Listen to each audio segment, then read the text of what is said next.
أعوذ بالله السميع العليم من الشيطان الرجيم من همزه ونفخه ونفثه.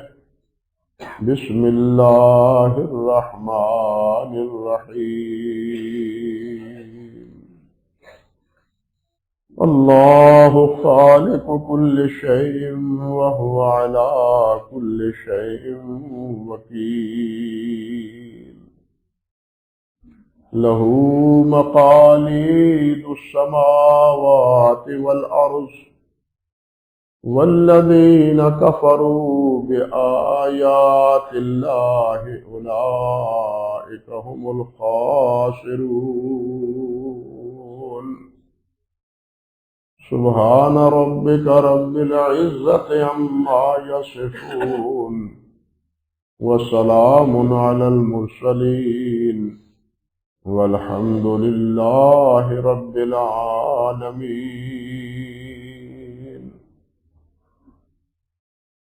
محترم معزز سامعین کرام، عزت مآب میری بہنوں اور بیٹیوں، سورۃ الزمر کی ان 2 آیات کے بارے میں گزشتہ خطبے میں بھی کچھ باتیں آپ کے گوش گزار کر رہا تھا کہ اللہ سبحانہ و تعالی نے ان 2 میں سے پہلی آیت میں تو یہ بنیادی بات ارشاد فرمائی ہے کہ اللہ خالق کل شیء، کہ ہر چیز کا پیدا کرنے والا اللہ ہے، ہر چیز مخلوق ہے اور ساری مخلوق کا خالق تنہا اللہ ہے۔ نہ ان کے پیدا کرنے میں اللہ رب العزت کا کوئی معاون ہے، مددگار ہے، کسی کی مرضی یا کسی کا عمل دخل ہے۔ وہ جو چاہتا ہے حکم فرماتا ہے، جو چاہتا ہے کسی کو نوازتا ہے۔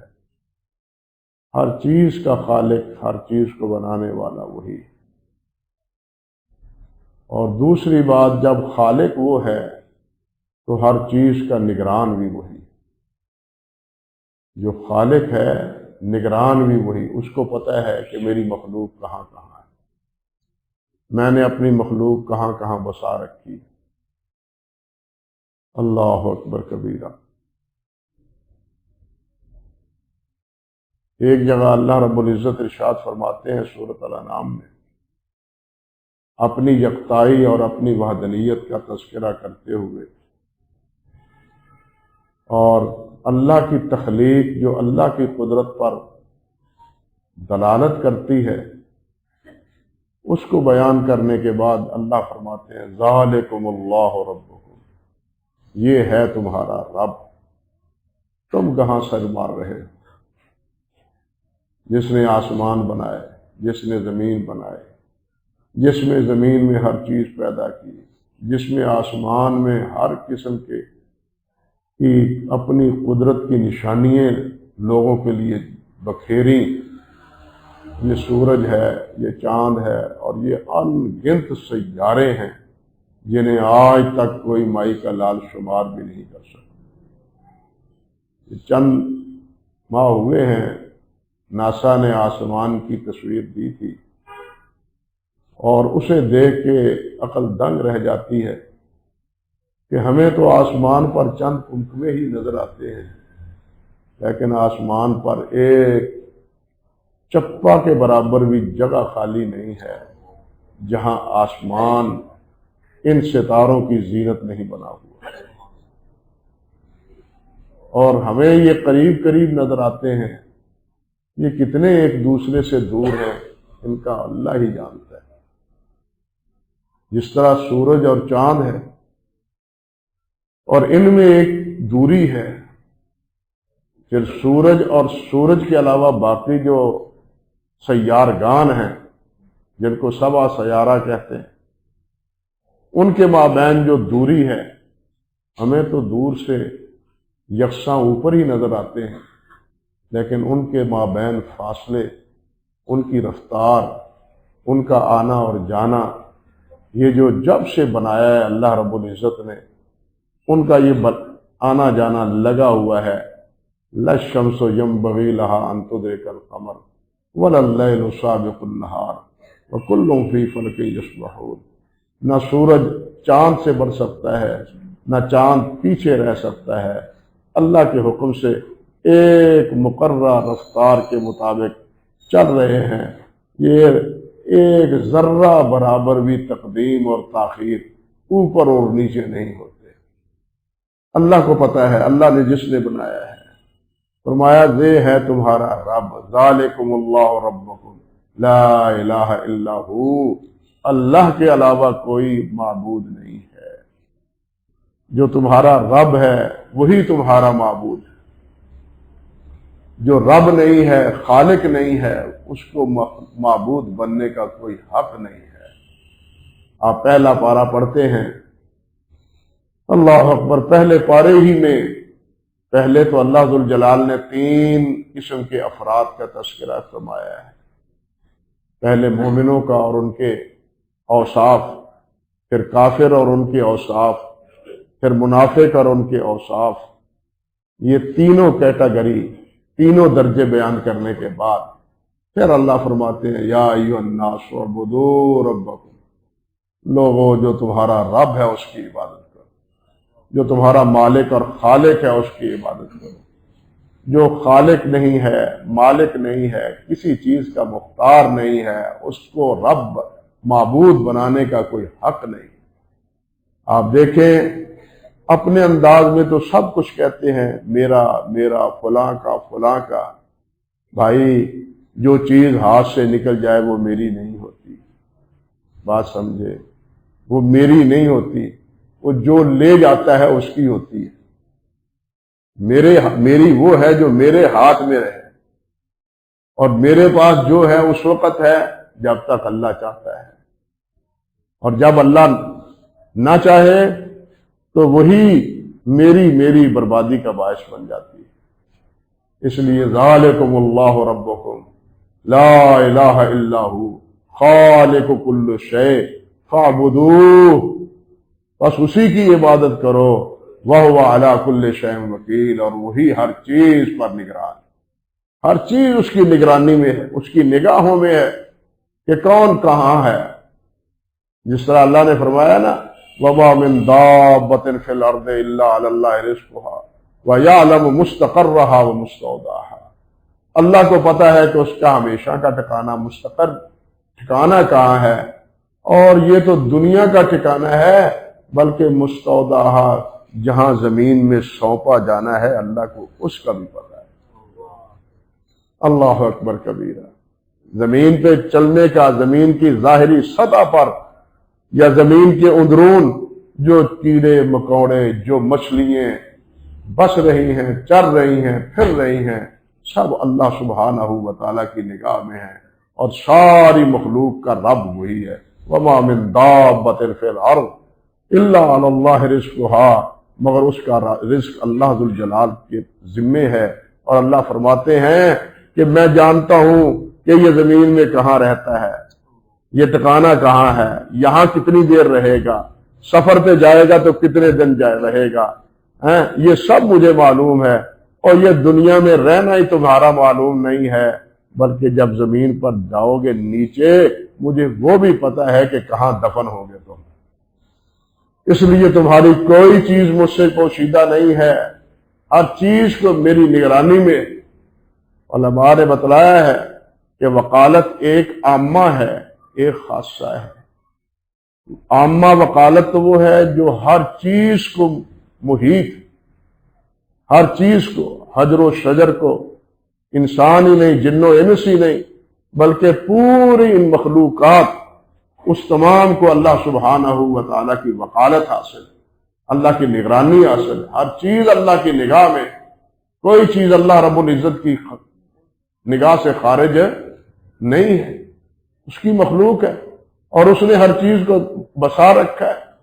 ایک یہ مخلوق ہے وکالت عامہ، جس میں مسلمان بھی، کافر بھی، جن بھی، انسان بھی، حیوانات بھی، درندے بھی، پرندے بھی، چرندے بھی، ساری مخلوق اللہ سبحانہ و تعالیٰ کی نگاہ میں. ایک ہے یہ وکالت عامہ، ایک ہے وکالت خاصہ، خاص نگرانی. ہاں یہ خاص نگرانی خاصوں کو حاصل ہے. اللہ اکبر کبیر. یہ خاص نگرانی کن کو حاصل ہے؟ خاصوں کو حاصل ہے. یہ انبیاء کو حاصل ہے، صدیقین کو حاصل ہے، شہداء کو حاصل ہے، صالحین کو حاصل ہے. یہ خاص نگرانی اللہ ذوالجلال کی. اور اسی لیے تو اہل اللہ کہتے ہیں اور بار بار کہا بھی ہے، حسبنا اللہ و نعم الوکیل، حسبنا اللہ و نعم الوکیل. ہمارے لیے ہمارا اللہ کافی ہے اور وہی ہمارا وکیل، بہترین وکیل، بہترین نگران ہے، بہترین کارساز ہے. ہماری سارے کام اسی کی نگرانی میں ہے اور اسی کے سپرد ہیں اور اس سے بہتر اور کوئی نہیں ہے. اللہ اکبر کبیرہ. نبی علیہ الصلوۃ والسلام کو اللہ ذوالجلال نے فرمایا نا، پہلے آپ کے اوصاف بیان کر فرمایا، عزیز علیہ ما عنتم حریص علیکم بالمؤمنین رؤوف الرحیم. اللہ اکبر کبیرہ. غور فرمائیے اس پر. عزیز علیہ ما عنتم، آپ ان کے لیے بڑے شفیق، بڑے مہربان، بڑے رحم دل. ان کی تکلیف آپ سے برداشت نہیں ہوتی، ان کی تکلیف ان کی نہیں آپ کی ہوتی. پہلے اللہ یہ فرماتا عزیز علیہ ما عنتم حریص علیکم بالمؤمنین. یہ تمہارے بارے میں بڑے ہی حریص ہیں، یہ مسلمان ہو جائیں، یہ مومن بن جائیں، یہ جہنم سے بچ جائیں، یہ جنت کی راہ پر نکل پڑے. حریص علیکم بالمؤمنین رؤوف الرحیم.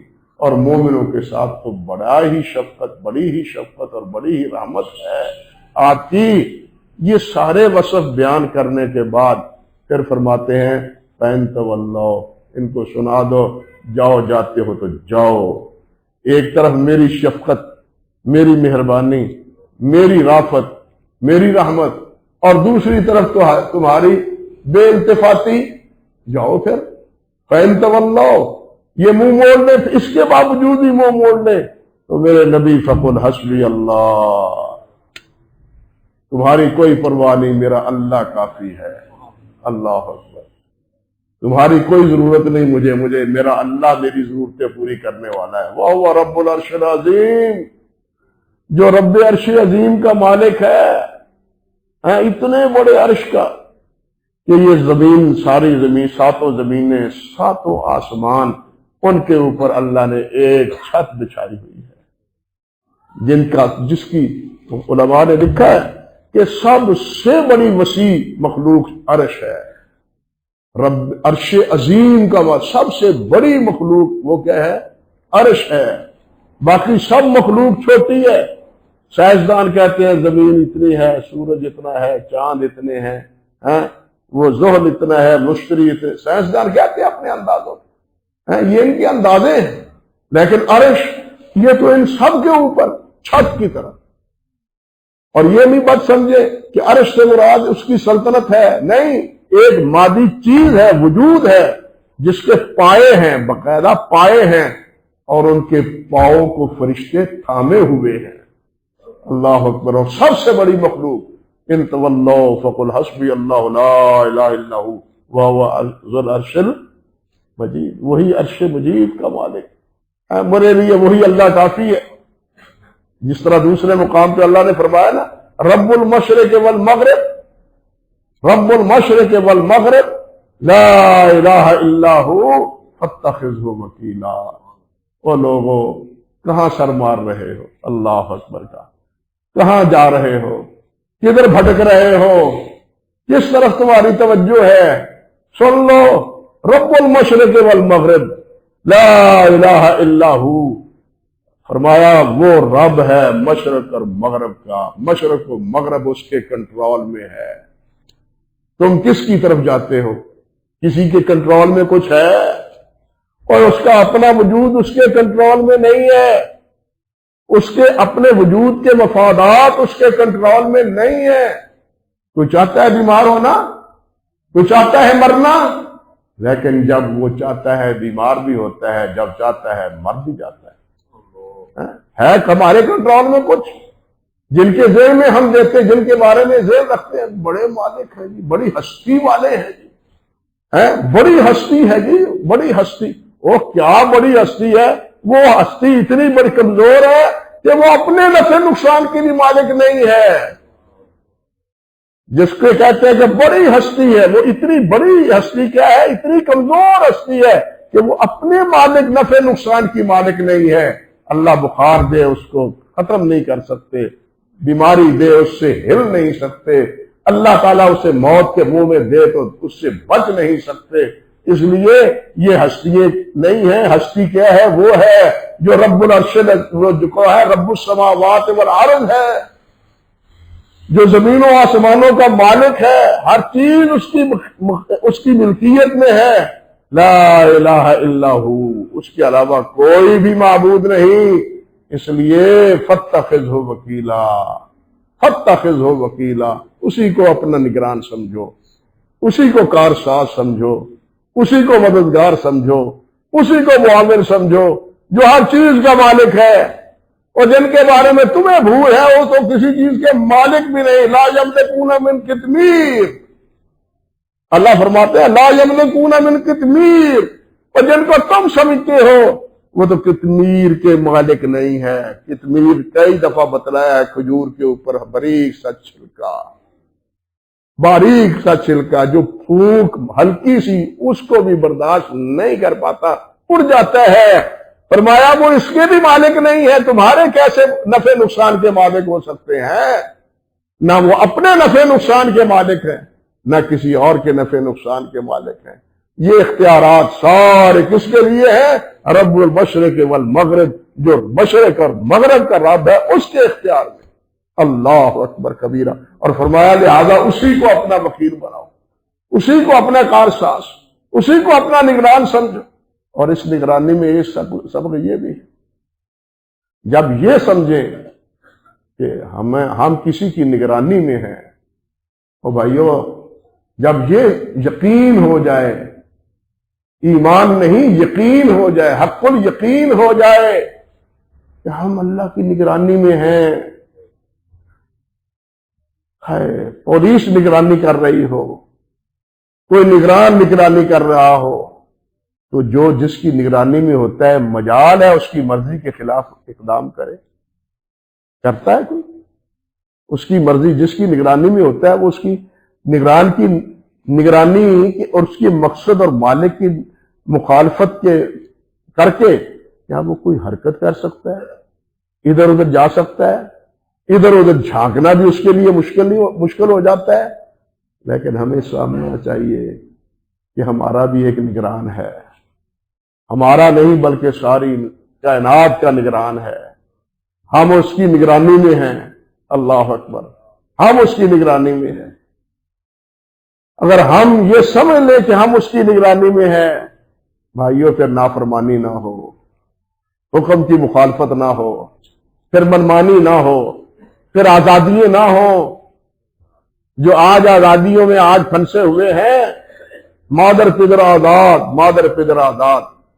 المیہ یہ ہے کہ اس وقت ہمارا جو بھی یونیورسٹیوں کا، کالجوں کا، وہ آزاد یونیورسٹیاں جو کروڑوں اور لاکھوں روپے لے کے روپوں کے عوض ڈگریاں تقسیم کرتی ہیں، میں ان کی بات نہیں کرتا. میں ان یونیورسٹیوں کی بات کرتا ہوں جو حکمرانوں کی نگرانی کے تحت چل رہی ہیں. ان میں جو نصاب پڑھایا جاتا ہے ان میں اللہ کی کبریائی کا کوئی تصور نہیں ہے، اللہ کی عظمت کا کوئی تصور نہیں، اسلام کی عظمت کا کوئی تصور نہیں، مسلمانوں کی عظمت کا کوئی تصور نہیں. بلکہ ان میں جو تصور ہے وہ مسلمانوں کی ہزیمت کا ہے، اسلام کی پستی کا ہے، اسلام کی کمزوری کا ہے. نتیجہ یہ ہے، آپ حیران ہو گئے. میں کل ایک افروزہ دیکھ رہا تھا اور یہ مقبول نے لکھا، یقین جانیے میرے رونگٹے کھڑے ہو گئے کہ وہ ایک مرکز ملحدین کا اسلام آباد میں جو 2 سال پہلے جنہوں نے اپنے دفتر بنایا تھا، وہ آج 27 لاکھ اس کے افراد ان کے ساتھ متفق ہو چکے ہیں. 27 لاکھ گویا اسلام چھوڑ کے اللہ سے بیزار. اللہ نہیں ہے، اللہ نہیں ہے. اسلام نہیں ہے، بس آزادی ہے، جس طرح ہم چاہیں چاہیں. یعنی یہ کیفیت ہے. ہمیں مسلمان بنایا ہی نہیں جاتا، ہمیں اللہ سے کی معرفت دی ہی نہیں جاتی، اللہ کی عظمت کا سکہ ہمارے قلب و فکر پہ رائج نہیں کرنے کی کوشش کی جاتی. بس پڑھنے کے پڑھانے کے ایک فریضے ہیں، تنخواہ کے عوض وہ ہم ادا کر رہے ہیں اور وصول کر رہے ہیں. باقی جائے جہنم میں جہاں جاتے ہیں. اتنا خطرناک اور خوفناک ہمارے اوپر. اور اس وقت جو اس میڈیا کی جو کہنا چاہیے کہ بچھاڑ ہے ہمارے اوپر، آج کا سب سے بڑا فتنہ یہ میڈیا ہے. آج کی سب سے بڑی آزمائش گاہ یہ میڈیا ہے، جس سے کوئی بچ نہیں سکتا، کوئی گھرانہ بچا ہوا نہیں. اس لیے اللہ کے لیے اپنی اولادوں کو پر کنٹرول کریں. حیا ظاہر میں نہیں ہے، حیا باطن میں بھی ہے.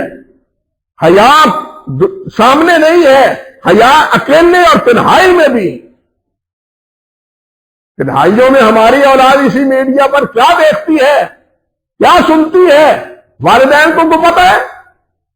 کوئی پتہ نہیں ہے. کس طرح کنٹرول کریں گے آپ ان کو؟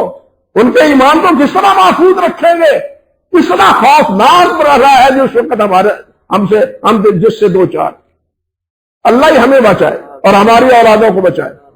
اس لیے اپنی اولادوں کو دین کی طرف لانے کی رغبت کرنے کی کوشش کریں.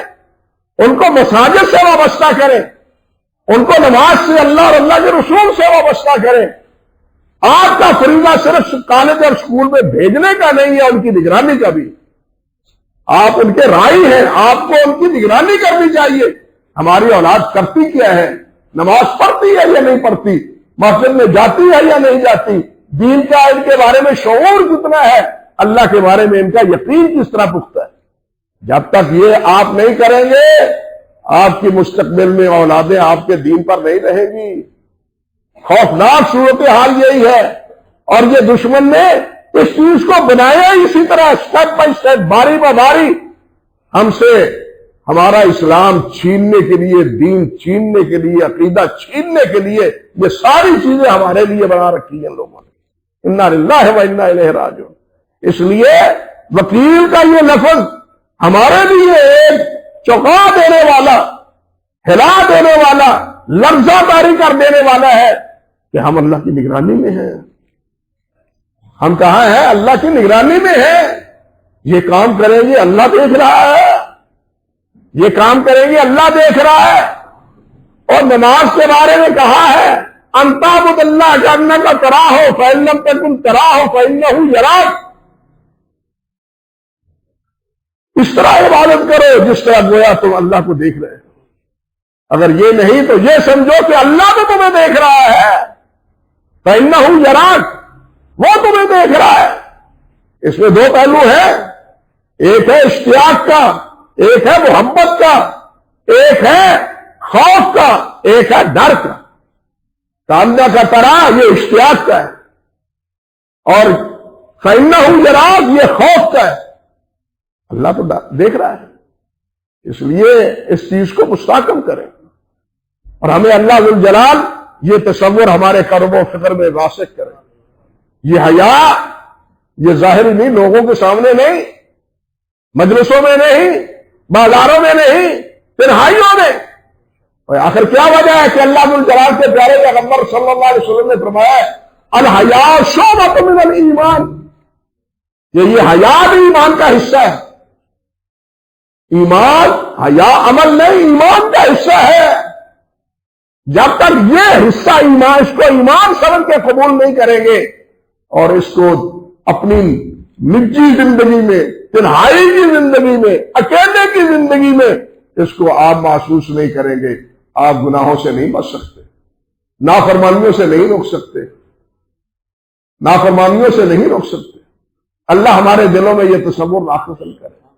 یہ بار بار جو اللہ تعالیٰ نے فرمایا ہے کہ فاتخذہ وکیلا، اس کو اپنا نگران بناؤ، اپنا وکیل بناؤ، اپنا کارساز بناؤ. ہر پہلو اس میں شامل. اللہ اکبر کبیرہ. پھر فرمایا لہو مقالید السماوات والارض. کہاں بھٹکے پھرتے ہو؟ کہاں سر مارتے ہو؟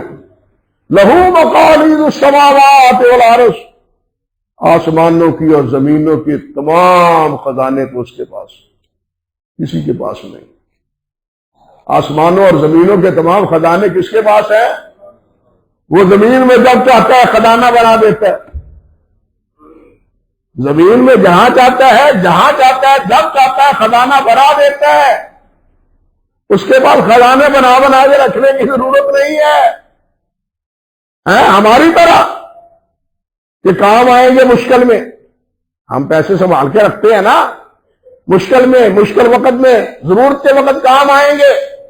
اللہ سنبھال کے نہیں رکھتے، بلکہ اللہ ذو الجلال نے جہاں خزانہ پیدا کرنا ہوتا ہے وہاں صرف یہ کہتا ہے اذا اراد بشیء ان یقول له کن فیکون، وہ خزانہ بن جاتا ہے۔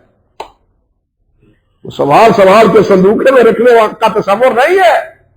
لہو مقالید السماوات والارض، زمین و آسمان کے سب خزانے اسی مالک کے پاس۔ فرمایا والذین کفروا بآیات اللہ اولئک هم الخاسرون، اور جو کافر ہیں وہی خسارہ پانے والے، خسارہ پانے والے وہی، نقصان اٹھانے والے وہی۔ جو اللہ کو مانتا ہے، اللہ کا عبادت گزار ہے، اللہ کا فرما بردار ہے، وہ نقصان اٹھانے والا نہیں ہے۔ دنیا میں وہ فقر دیکھ سکتا ہے، مسکرت دے سکتا ہے، بھوکا رہ سکتا ہے، لیکن اللہ رب العزت سے برگشتہ نہیں ہوتا۔ آپ دیکھیں اللہ اکبر کبیرہ، ایک واقعہ نہیں کہی، بہت سی آیات بھی اس حوالے سے۔ صرف آپ یہ دیکھیں غزوہ خندق پر صحابہ کرام کی کیفیت کیا تھی، نبی کریم علیہ الصلوۃ والسلام کا عالم حال کیا تھا۔ کئی دن بھوکے، 3 دن نہ کچھ کھانے کو نہ پینے کو۔ حال یہ ہے کہ اپنی کمر کو سیدھا رکھنے کے لیے پیٹ پر پتھر باندھا ہو تاکہ یہ کمر سیدھی رہے، اور 10,000 کے لشکر کے لیے خندق کھود رہے ہیں اس بھوکھی حالت میں۔ غور کیجیے، بھوکھی حالت میں خندق کھود رہے ہیں، بڑی لمبی چوڑی، اور ایک جگہ خندق کھودتے چٹان آئی، ٹوٹ نہیں رہی، ان بھوکوں سے ٹوٹ نہیں رہی، حضور نہیں ٹوٹتی، خدار چلایا نہیں ٹوٹی۔ نبی علیہ الصلوۃ والسلام نے فرمایا مجھے دکھاؤ کون سی چٹان ہے۔ اللہ اکبر کبیر، نبی علیہ السلام سب سے قوی تھے، سب سے طاقتور تھے، سب سے زیادہ بہادر تھے۔ جہاں آپ کی دوسری اوصاف ہے، یہ وصف بھی آپ نے کمال و تمام تھا۔ سب سے زیادہ بہادر، سب سے زیادہ مجاہد، سب سے زیادہ جو ہے نا وہ طاقتور۔ اسی لیے تو صحابہ نے عرض کیا حضور ہم سے نہیں ٹوٹتی۔ نبی علیہ السلام نے فرمایا آؤ میں تو دیکھتا ہوں، دکھا دو مجھ کو۔ خندق خود بھی کھود رہے ہیں، یہ نہیں کہ صرف صحابہ کھود رہے ہیں، آپ بھی کھود رہے ہیں۔ اب اس چٹان پر صحیح بخاری کی روایت ہے، قال بسم اللہ، اللہ اکبر، زور سے مارا جناب خدا، اس سے چنگاڑا نکلا اور ایک حصہ ٹوٹ گیا، اللہ کے فضل سے ٹوٹ گیا۔ صحیح بخاری کے لفظ ہے، آپ نے فرمایا اللہ اکبر کبیرہ، اوتی تو خزائن فارس وَإِنِّي لَأَنظُرُ إِلَىٰ مَدَائِنِ۔ صحیح بخاری میں تو یہ لفظ ہے کہ ایک پتھر، ترمذی کی روایت میں ہے کہ آپ کے بطن مبارک پر 2 پتھر، اور اسی حالت میں جو حضرت جابر نے دعوت کی تھی وہ اپنے جگہ ایک داستان، بھوکوں کی دعوت ہے، گھر میں ہے کچھ نہیں۔ نبی علیہ السلام نے کہا چلو سارے چلو، جابر کو پریشانی لاحق ہوئی، یہ تو 2-3 آدمیوں کا کھانا تھا آج کا، یہ کہاں کیا بنے گا آج؟ نبی علیہ السلام نے فرمایا جابر فکر نہ کرو، کھلانے والا وہ ہے، وہ کھلانے والا ہے۔ اللہ سے دعا کر دی اور سارا لشکر کھا گیا، سب کی بھوک ختم ہو گئی۔ اب یہاں چٹان کو توڑا ہے تو کیا فرماتے ہیں؟ اوتی تو خزائن فارس وانی انظر الی مدائن، تو اس کا دارالخلافہ جو فارس کا، ایران کا مدائن ہے، مجھے نبی صلی اللہ نے وہ دکھا دیا۔ او یہ قبضہ ہے تمہارا، یہ بھوکوں کو دلاسا ہے، سمجھ کیا بات؟ یہ بھوکوں کو امید دلائی ہے، تو میرے لیے یہ کر رہے ہو بھوکوں، عنقریب وقت آنے والا ہے کہ عرب تو عرب ہے، فارس بھی تمہارے قدموں میں ہوگا۔ دوسرا قدام چلایا تو صحیح بخاری کے لفظ ہوتی تو خزائن روم، اللہ ذو جلال نے مجھے روم کے خزانے دے دیے اور مجھے روم کے محل یہاں سے دکھا دیے، وہ بھی ٹوٹ گیا، تیسرا حصہ ٹوٹا۔ تیسری دفعہ کدال مارا، پتھر ریزہ ریزہ ہوا اور فرمانے لگے اوتی تو خزائن یمن، مجھے اللہ نے یمن کے خزانے دے دیے ہیں اور میں یمن کے جو ہے نا قلعہ، اس کے دروازے کو دیکھ رہا ہوں۔ اللہ اکبر کبیرہ۔ یہ اسی طرح ہے جس طرح معراج کی رات واپسی پر مشرکین نے امتحان کے طور پر پوچھا تھا کہ آپ کہتے ہیں بیت المقدس گیا ہوں، ہم تو 1 مہینے میں جاتے ہیں، راتوں رات بیت المقدس کیسے ہو آئے؟ بتلاؤ بیت المقدس کے دروازے کتنے ہیں؟ نبی علیہ السلام فرماتے ہیں پہلے تو میں ٹھٹر گیا کہ میں کوئی بیت المقدس کے دروازے گننے گیا تھا، کہ مجھے کوئی پوچھے گا تو میں جناب بتلا دوں اتنے دروازے ہیں؟ میں پہلے تو ٹھہر گیا، پریشان ہوا، لیکن اللہ ذو الجلال نے سارے پہاڑ دور کر کے بیت المقدس کو سامنے کر دیا، اور میں نے کہا اتنے دروازے ہیں۔ اللہ جو چاہتا ہے کرتا ہے، جو چاہتا ہے دکھاتا ہے، جیسے چاہتا ہے دکھا دیتا ہے۔ سب کچھ خزانے، سب کچھ کس کے پاس ہے؟ اللہ رب العزت کے، اور وہ جب چاہتا ہے دے دیتا ہے، اور ان بھوکوں کو دیتا ہے جو اللہ کے لیے ہیں۔ فتنہ مال ہے، مال کی وجہ سے آزادی آتی ہے، جتنا مال ہوتا ہے اتنی آزادی اور اتنی آوارگی ہوتی ہے۔ یاد رکھو میری بات، جتنا مال ہوتا ہے اتنی آزادی اور اتنی آوارگی ہوتی ہے۔ یہاں نہ آوارگی ہے نہ آزادی ہے، یہاں غلامی ہے۔ اور پھر غلاموں کو اللہ نے جس طرح نوازا، نہ روم رہا، نہ ایران رہا، نہ یمن رہا۔ وہ جو بشارتیں اللہ ذو الجلال نے اپنے حبیب کو دی تھی حضرت عمر فاروق رضی اللہ تعالیٰ عنہ کے دور میں سچی ثابت ہو گئی۔ اللہ اکبر کبیر، اللہ اکبر کبیر۔ تو یہ ہے اصل بات۔ آگے فرمایا کہ کافروں کے لیے خسارہ ہے، نقصان ان کے لیے ہے، اور یہ ایک جگہ میں کئی مقام پر اللہ ذو الجلال نے یہ بات فرمائی، والذین کفروا بآیات اللہ اولئک هم الخاسرون۔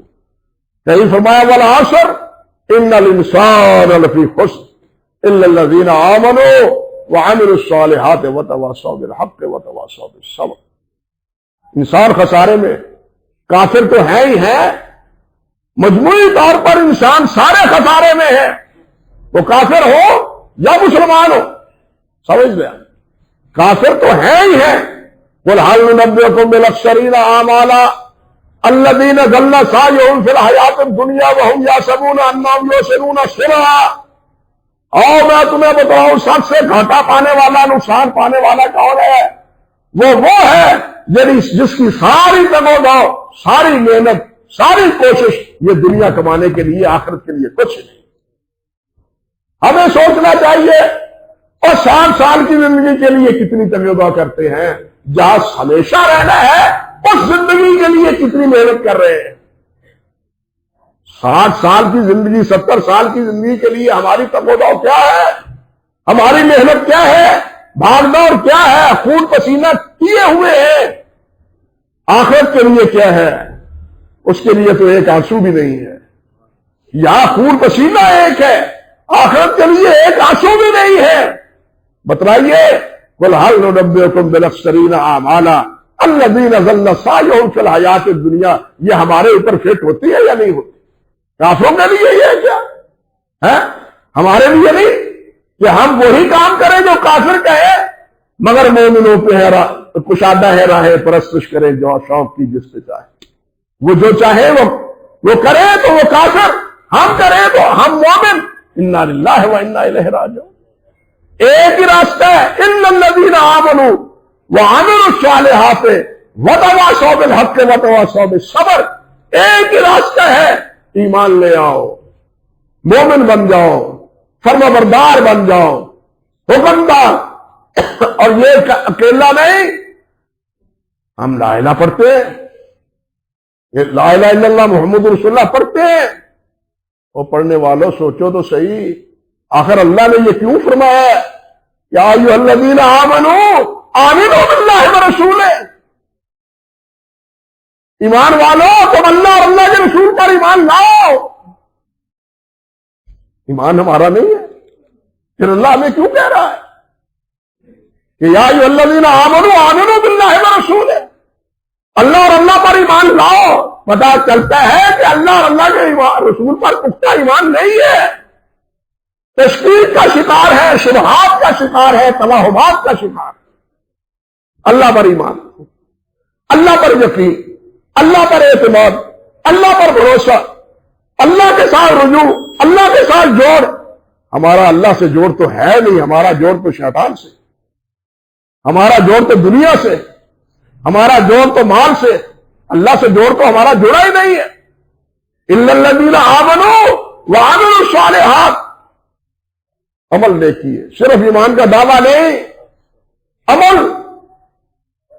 عمل سے زندگی بنتی ہے، جنت بھی جہنم بھی۔ یہ خاکی اپنی نسبت میں نہ نوری ہے نہ ناری ہے، یہ مت سمجھے، عمل سے زندگی بنتی ہے، ایمان اور عمل کے ساتھ۔ وتواصوا بالحق وتواصوا بالصبر، حق کے ساتھ مضبوط رہو، اس کو لوگوں کے سامنے پھیلاؤ، خود بھی حق پر قائم رہو اور حق پر قائم رہنے کی لوگوں کو تلقین کرو۔ تمہارے بچنے کا یہی راستہ ہے، اور تیسرا کوئی راستہ نہیں، اس کے علاوہ اور کوئی راستہ نہیں۔ کافر تو ہے ہی ہے، ہم بھی اس خسارے سے نہیں بچے ہوئے۔ اس خسارے سے بچنے کے لیے اللہ نے ہمیں نصاب دیا ہے، طریقہ بتلایا ہے، کاش اس طریقے کو ہم اپنا لیں۔ اللہ اپنانے کی توفیق عطا فرمائے، اللہ ہمیں سچا مومن اور مسلمان بنائے، اپنے پیارے پیغمبر علیہ الصلوۃ والسلام کا تابعدار اور فرمانبردار بنائے۔ وآخر دعوانا ان الحمد للہ رب العالمین۔